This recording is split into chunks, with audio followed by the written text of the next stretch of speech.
Não vejo a hora de estar com vocês pessoalmente, né? Para não só vê-los, mas senti-los, apalpá-los, né? Sentir o cheirinho de vocês, né?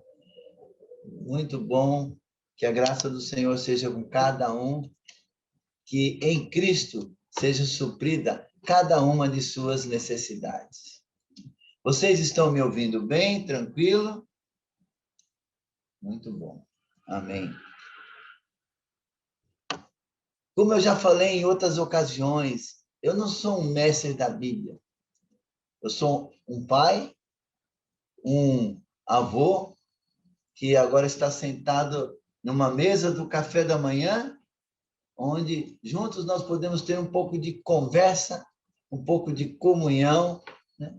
E essa minha comunhão com vocês é em cima dessas palavras, dessas comunhões que o irmão Pedro, o irmão Esdras, o irmão André, o irmão Miguel têm falado sobre a questão de uma vida, da gente poder ter uma vida de cuidado, esse cuidado com os internos, o público interno, nosso cuidado com o público externo.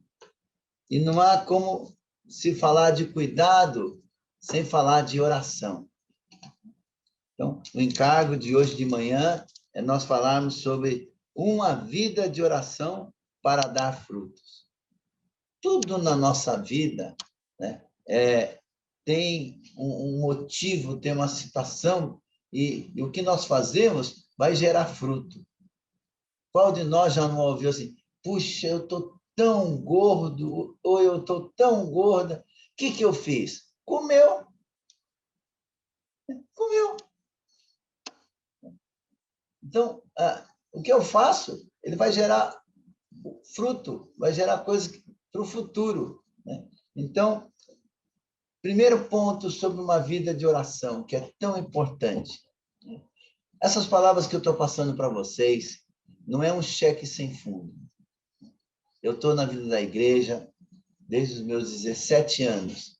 Hoje eu estou com 62 anos. Aliás, 63, porque no dia 12 de julho, viu? 12 de julho, falta pouco, né? Estou fazendo 63, não esqueçam, viu? Dia 12 de julho. Bom, então, desde os meus 17 anos, eu estou vivendo a vida da igreja. E o que eu estou passando para vocês são experiências e situações que eu, particularmente, passei na minha vida, e agora, baseado nesses versículos que eu estarei passando para vocês, eu vou ter comunhão. Primeiro, orar é ouvir a Deus, primeiramente. Não tem como eu detalhar nesses 30 minutos para vocês, mas, primeiramente, quando nós oramos, nós estamos ouvindo a Deus. Recentemente, o irmão Esdras compartilhou uma palavra sobre murmuração, né? Foi uma palavra assim, muito, muito séria, né? Ou um desabafo. Oração é comunhão, é conversar, é ouvir a Deus. E a oração, ela começa em Deus. E Deus levanta situações, circunstâncias em nossa vida, onde nós somos levados a ter uma vida de oração. Deus nos leva para a oração.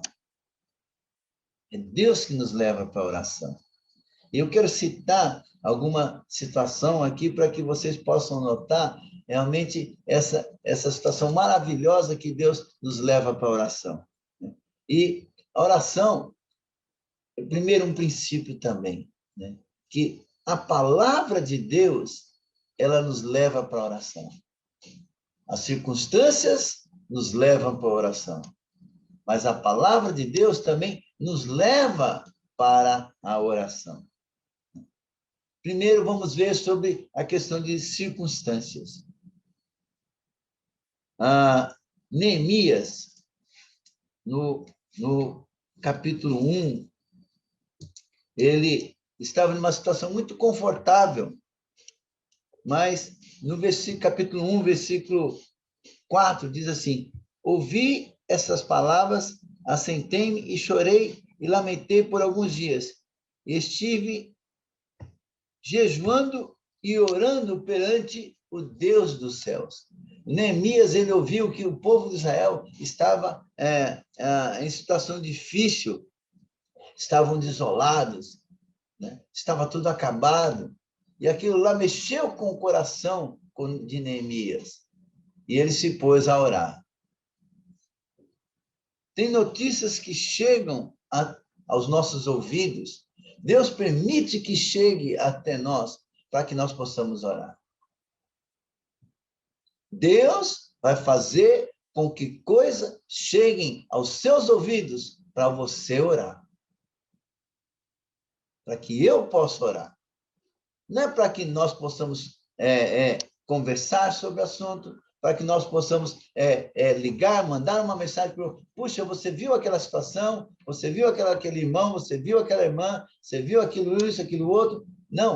Chega aos nossos ouvidos para orar. E quando nós oramos, né, nós tocamos em algo maravilhoso. No versículo 4, na parte de baixo, diz: perante o Deus dos céus. Meus jovens, meus irmãos, oi, você está me vendo aqui, ó? Eu quero te dizer, no seu olho, há um Deus nos céus. E Ele está cuidando de você e cuidando de mim. Ele é soberano, Ele é o Senhor. Há um Deus nos céus. E foi a esse Deus nos céus que Neemias orou. E no capítulo 2, versículo 4, ele ainda continua dizendo a mesma coisa. Disse o rei: que me perdoe agora. Então orei ao Deus dos céus. Neemias 2, versículo 4. Orei ao Deus do céu. Versículo 5 diz: e disse ao rei, né? E ele, depois de ter falado, depois de ter orado, é que ele disse: meus amados irmãos, eu quero usar esse princípio com vocês. Nós não fomos deixados ao léu aqui, sem destino, sem nada, sem cuidado, mas temos um Deus nos céus, que é o Deus que está cuidando de nós, Deus que está cuidando de você em todos os aspectos. Sério, em todos os aspectos, em todas as questões. Vamos reanimar a nossa força, vamos nos fortalecer, né? Sabendo de que nós somos como Neemias, né? Nós hoje temos Deus nos céus, o qual nos fez chegar algumas informações aos nossos ouvidos, para que nós possamos nos prostrar diante do Senhor e mostrar que eu não consigo, você não consegue, mas nós temos um Deus nos céus que Ele pode todas as coisas. Amém? Ele pode todas as coisas. Oh, Senhor Jesus. E um outro caso que eu queria citar, né, era o caso de Ana. Ana, né, lá em 1 Samuel, ela tinha uma rival. Né? Ela era casada com Eucana e ele tinha uma outra esposa. A outra esposa gerava frutos, dava filhos, mas Ana não tinha filhos. Ana era estéril. E diz aqui em 1 Samuel que aquilo lá perturbava demais ela. Olha só, em 1 Samuel, capítulo 6, capítulo 1, versículo 6. 1 Samuel 1, 6. Ora, sua rival, né, que era Penina, a provocava excessivamente para irritar. Irmãos, tem situações que vêm até nós, nós estamos tão tranquilos, né? Nós estamos tão em paz, mas vem situações para nos provocar, nos irritar. Tem gente que chega perto da gente só para provocar, para irritar. Em casa, no trabalho, né? Nos estudos, até mesmo na vida da igreja. Acontece uma situação, uma coisa, isso que lá te irrita. Atire a primeira pedra quem nunca foi irritado por um irmão, por uma situação, por uma questão. Eu já fui muito irritado. Mas tem hora que vem essa situação, mas isso daí é a mão amorosa de Deus, que levanta algo para te provocar. É como diz ali em Deuteronômio, para te humilhar, para provar o que está no teu coração, para saber se você pode ver que nem só de pão viverá o homem. Então, o Senhor levanta, irmãos. Deus levanta. Olha, meus jovens, meus irmãos, olha, eu estou dizendo para você, acorda. Se você ainda não está muito bem acordado, eu quero dizer para você o seguinte, acorda. Aqui no Ceará a gente diz assim, acorda, mané. Você tem que acordar. Deus vai levantar a situação para deixar você, para te irritar, para lhe provocar, para que você possa orar. Olha, aqui diz, no versículo 10, 1 Samuel 1:10.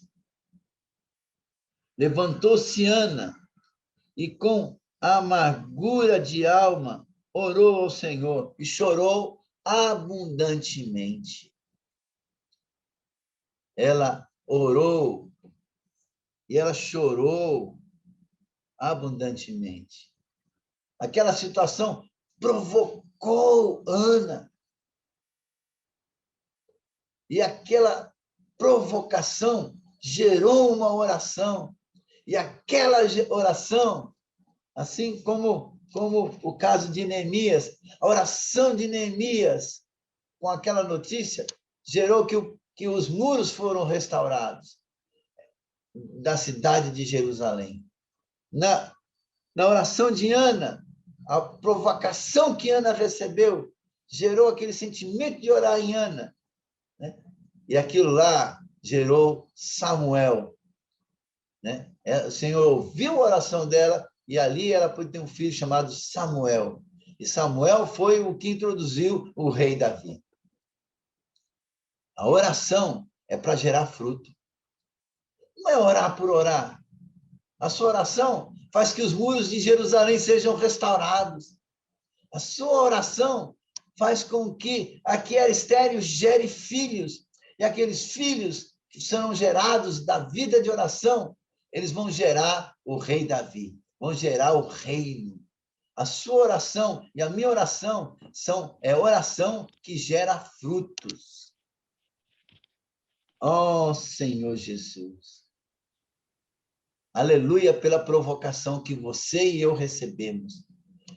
Nós podemos derramar a nossa alma diante do Senhor. Não derrama a sua alma em reclamação, em murmuração, né? Derrame a sua alma. Vamos derramar a nossa alma, hein, diante do Senhor, né? Porque aquilo, meus irmãos, aquilo vai gerar frutos. Jesus é o Senhor.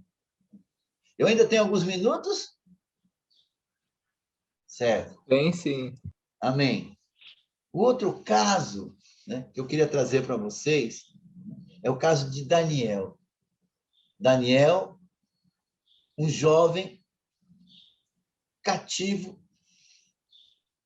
retirado do meio do seu povo, retirado do meio da sua convivência, e ele foi levado para Babilônia e ele tinha uma vida de oração. E em Daniel, vemos uma outra situação. Daniel, vemos uma outra situação que vemos que Neemias, ele orou pelo que ele ouviu. Ana, ela orou por meio da provocação que ela recebeu. Já Daniel teve uma outra experiência. Ele orou porque ele leu a palavra de Deus e a palavra de Deus gerou um sentimento de oração nele. Vocês, meus irmãos, minhas irmãs, terão muitas e muitas experiências ao longo da sua vida. Experiências de ouvir notícias para orar, ser provocados para orar. O outro caso é porque você leu ali a Bíblia, leu a palavra de Deus, leu algum livro espiritual, ouviu Deus falando, e aquilo lá vai te levar para a oração. Mas em todos os três casos, há N casos, tudo isso gera frutos. O irmão Dong sempre dizia essa questão. A oração não é oração em si mesmo, né? Orar por orar. Não, tem que gerar um fruto. Tem que gerar um fruto. Ó Senhor Jesus. Daniel, no capítulo 9, diz o versículo 1 e 2. No primeiro ano de Dario, filho de Assuero, da linhagem dos Medos, o qual foi constituído rei sobre o rei dos caldeus, no primeiro ano do seu reinado, eu, Daniel, entendi pelos livros que o número de anos que falava o Senhor ao profeta Jeremias, que haviam de durar as assolações de Jerusalém, eram de 70 anos. Versículo 3. Voltei o rosto ao Senhor para o buscar com oração, súplica, jejum, pano de saco e cinza. Ó Senhor Jesus, voltei para buscar o Senhor em oração. Senhor Jesus. Na nossa rede de cuidado para com os irmãos na vida da igreja, para com aqueles irmãos que estão se achegando, né, nesses momentos, nesses dias onde nós estamos saindo para pregar o evangelho, nós precisamos ver que a vida de oração, ela é muito importante para que haja fruto. Vemos aqui que Daniel, ele entendeu por meio da palavra de Deus. Como é importante, irmãos, como é importante que nós possamos gastar tempo na palavra. Ontem o irmão Esdras falou essa questão. O que de minha parte ouvistes, isso transmite a homens fiéis e idôneos para que transmitam outros. Agora mesmo nós estamos transmitindo essa mensagem para 85 irmãos. Nenias, Ana, e agora Daniel, né? Você ouve, você ora. Você é provocado, você ora. Você vê algo na palavra e você também ora. Que coisa maravilhosa é o fato de que o amor de Deus é que nos traz e nos conduz para que nós possamos orar. Orar por causa do propósito de Deus, orar pela vontade de Deus. E ele orou, e ele diz assim no versículo 4, orei ao Senhor, meu Deus, confessei e disse, Senhor Deus grande e temível, que guardas a aliança e a misericórdia para com os que te amam, e guarda os teus mandamentos. Temos pecado. E quando você vai e se humilha e ora diante do Senhor, você não vê que os outros erraram, mas você consegue ver que você errou, que você pecou, que você tem dificuldade. Irmãos, nós vimos em Neemias que foi dito ali que ele orou ao Deus dos céus. Ana derramou a sua alma diante de Deus, porque ela viu que ela era estéril. Neemias, ele era um serviçal na casa do rei. O que ele podia fazer? Ana era uma mulher que tinha um marido e o marido tinha uma outra esposa E ela ainda era passar uma situação de vexame, porque no Velho Testamento, uma mulher que não gerava, ela era humilhada. Mas ela era humilhada, né? E ela era provocada. E vemos aqui em Daniel um jovem cativo, que agora foi colocado em uma posição de governador, uma situação melhor, mas mesmo assim era um cativo. E agora, e ele viu que agora estava inteirando 70 anos para restaurar, e Deus precisava fazer alguma coisa. Aquilo incomodou a Daniel.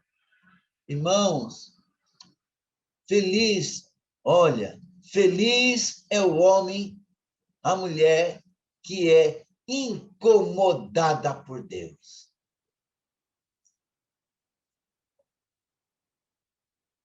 Oh, irmãos, feliz é o homem incomodado por Deus. Você já foi incomodado por ele? Permita que Deus lhe incomode, lhe acorde, lhe mexa. Senhor, eu não posso. Eu sou altamente deficiente. Eu sou um deficiente. Não é só por causa disso daqui, não. Ó. Eu sou um deficiente porque eu não consigo. Eu sei o que é ser. Eu sei o que é ser um deficiente. Você quer fazer uma coisa, você não pode, é que você não consegue. Mas, irmãos, meus irmãos, oh, aleluia, nós temos um Deus nos céus. Um Deus que pode todas as coisas. E através da minha oração e da sua oração, coisas podem acontecer. Os muros podem ser restaurados. A mulher estéril pode gerar filhos, e esses filhos introduzirem o reino. E o cativo, longe de casa, pode orar e o povo pode ser restaurado. Uma vida de oração para gerar frutos. Não é orar por orar, para que as pessoas possam dizer, esse é o homem. Não. Essa oração precisa gerar frutos. Frutos gerando pessoas para a vida da igreja. Os que estão na vida da igreja serem edificados, solidificados, apacentados, né? Cuidados com carinho, aqueles que estão abatidos, porque de repente perdeu um ente querido, papai, mamãe, um irmão, um tio, alguém que você amava muito, né? E você está tão amargurado, né? Mas de repente você ora com alguém, ou então você, mesmo sozinho aí no seu quarto, você ora e você sente o aconchego do Senhor, o Senhor lhe abraçando, lhe cuidando. Isso também é um fruto. Ó Senhor Jesus. E Deus ouve as nossas orações. Deus responde às orações. Saiba que não também é uma resposta. Você ora ao Senhor, pergunta alguma coisa ao Senhor, e o Senhor pode dizer sim, o Senhor pode dizer não. Mas todas as vezes o Senhor responde a nossa oração.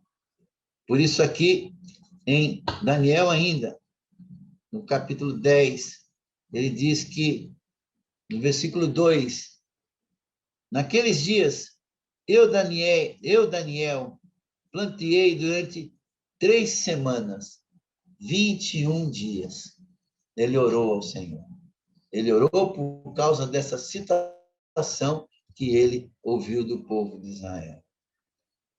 Aí no capítulo 10 mesmo, no versículo 12 diz, então me disse, não temas, Daniel, porque desde o primeiro dia em que aplicaste o coração a compreender e a humilhar-te perante o teu Deus, foram ouvidas as tuas palavras, e por causa das tuas palavras eu vim. Amém! Eu não posso gritar aqui porque minha esposa está dormindo ali no quarto, que senão eu ia dar um grito forte aqui agora. Deus veio por causa das palavras de Daniel. Deus veio por causa da palavra da Glecione Magnago. Deus veio por causa do André, do Pedro, do Riad, da Alice Jabrazi. Deus veio por causa de vocês, por causa desses 88 irmãos que estão aqui desfrutando dessas palavras. Deus veio por causa da Luani Barbosa, do Samuel Araújo, por causa da Amanda e da Larissa. Deus veio! Deus veio até você agora de manhã. Deus veio! Ah! Deus veio!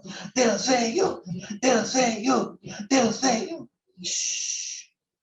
Senão eu vou levar aqui, como diz aqui, um carão. Eu vou ser provocado pela minha esposa. Eu vou ter que orar.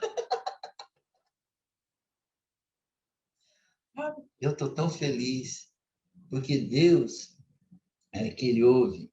E aí diz assim, mas o inimigo veio tentar impedir essa oração.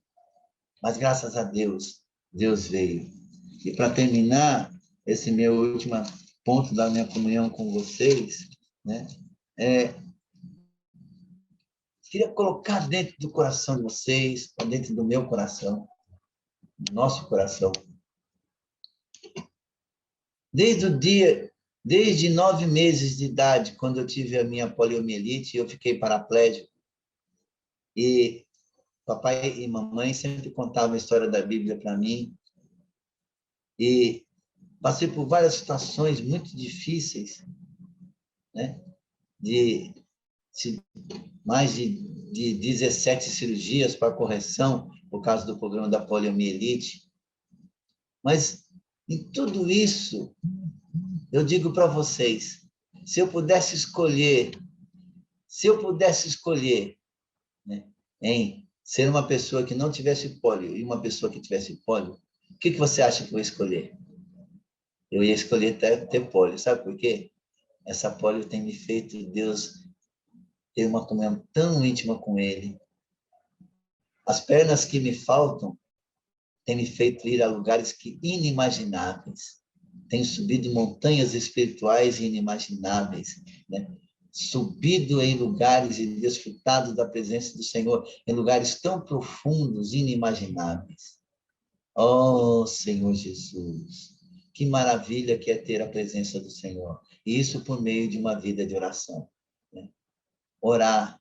Deus ouve a sua oração, né? Não é porque você perdeu um ente querido e você orou tanto para que essa pessoa fosse curada e Senhor, e aí no plano macro de Deus, o Senhor não a quis, mas não se zangue com Deus não. Deus é soberano. Ele é o Senhor. Ele é o Deus dos céus. Por isso, aqui em Mateus capítulo 6, né, o Senhor Jesus nos ensina a orar, e no versículo 9 diz, portanto, vós orareis assim, Pai nosso que está no céu, santificado seja o seu nome. Ah, eu queria estar assim, olho no olho com vocês, e dizer para vocês, você tem um Pai no céu. Ele está cuidando de você, cuidando das suas necessidades físicas, espirituais, psicológicas. Ele restaura os muros, ele faz a estéreo gerar, ele faz o povo de Israel voltar ao seu lugar de habitação. Ele restaura todas as coisas. Que nós possamos fazer como Ana. Com amargura de alma, volto a ti, meu Senhor, para benignamente atentares para minha aflição. Meu tempo acabou. Gostaria de estar com vocês mais tempo, mas vai chegar o momento de estarmos mais juntos. Agora, terminando minhas palavras, eu queria orar por vocês, tá bom? Senhor Jesus, como Neemias, como Ana, como Daniel, como esses 88 irmãos e irmãs que estamos agora desfrutando da tua palavra, na tua presença. Oh, Deus dos céus, que hoje também habita dentro de nós, mora dentro de nós. Senhor, lembra das nossas carências, das nossas necessidades, mas tudo isso, Senhor, lembra para que possa gerar fruto, que o teu povo seja restaurado, que a tua igreja seja edificada, que haja frutos para a glória do Senhor, que o rei Davi seja introduzido, que o Senhor venha, seu reino seja estabelecido na terra, venha teu reino, Senhor Jesus. Em teu nome, Senhor, eu abençoo cada um desses jovens, cada um deles, cada um deles. Ó Senhor Jesus, que a graça do Senhor Jesus Cristo, o amor de Deus e a comunhão do Espírito seja com cada um, Senhor Jesus, em teu nome. Jovens, obrigado por esses momentos de comunhão com vocês, de estar juntos de vocês, né? Que o Senhor os abençoe mais e mais. Essas palavras são palavras de um papai, agora sou vovô também, e aí, para que saiu do meu coração para dentro do seu coração. Como diz aqui no Nordeste, um cheiro